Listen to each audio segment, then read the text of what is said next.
51. Oui. Le sein Archam Meshvezechad. 51, verset 12. Alors, un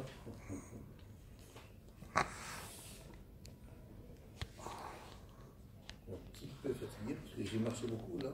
Ah ouais, c'est bien. Et je suis allé chez le docteur en plus. Chercher mes médicaments et puis il n'y en a pas. Bon, alors, verset 12. 51, verset 12. Verset 12, 51 paragraphe. Non Elef. Nun Aleph, Verset 12. Yud Bet. Anochi, Anochi. Anochi Anochi. Voilà, Kabod. Bon, alors merci beaucoup de t'être dérangé pour ce cours Pas du tout. Comme c'est pour la Torah, ça me dérange pas. dominical. Voilà, bah. Anochi Anochi ou menachemchem mi'at vatirei meno she'amut ou menanam chatzir yinaten. Je traduis. Anochi, moi, hu, celui, menachemchem qui vous console. Mi'at, qui, alors mi'at, c'est qui es-tu, mais ça veut dire de quoi as-tu. La traduction mot à mot, ça serait qui es-tu, mais la traduction d'après les commentateurs, autant Rashi que Rabbi Yosef Kara, c'est de quoi as-tu, vatirei, de quoi as-tu peur, d'un homme, maintenant chez Hamout, d'un homme qui va mourir, ou Ben Adam, Chatzir Yinaten, et d'un fils de d'homme, qui va se dessécher comme l'herbe des champs. Alors, qu'est-ce que nous dit Akadosh Baruch Hu dans ce verset? Akadosh Baruch Hu nous dit, pardon? Il est très profond.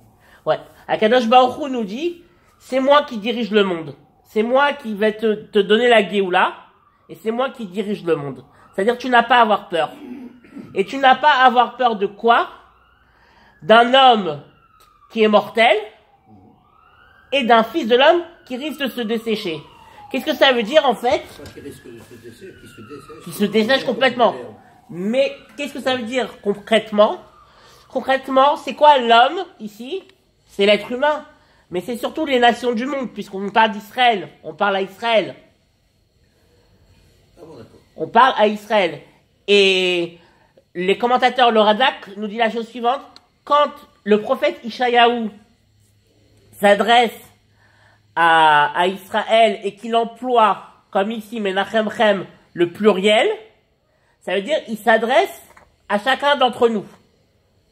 Et quand il emploie le singulier, il s'adresse à l'ensemble du peuple. Et quand il emploie le féminin, comme Vatirei, il s'adresse à Knesset Israël. Qu'est-ce que c'est que Knesset Israël? C'est un terme qu'on retrouve dans la Gemara. C'est l'âme collective de Ham Israël. L'Assemblée, quoi. L'Assemblée d'Israël, c'est l'âme collective du Ham Israël. C'est comme un soleil dont nous sommes les rayonnements. Knesset Israël, c'est un soleil qui darde ses rayons. Et les rayons, c'est nous. Tout à fait.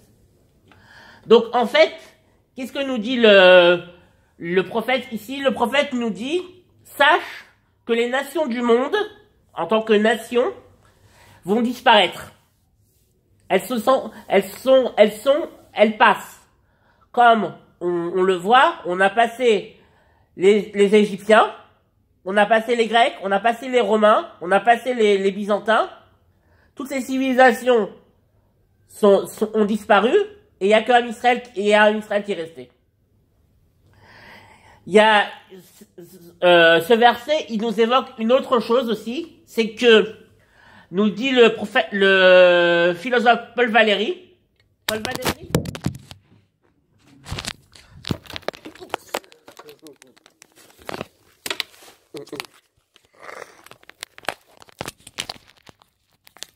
C'est bizarre. Le philosophe Paul Valéry nous dit: les civilisations se savent mortelles. Ça veut dire que tout le but de de la Géoula, c'est que les civilisations et les groupements de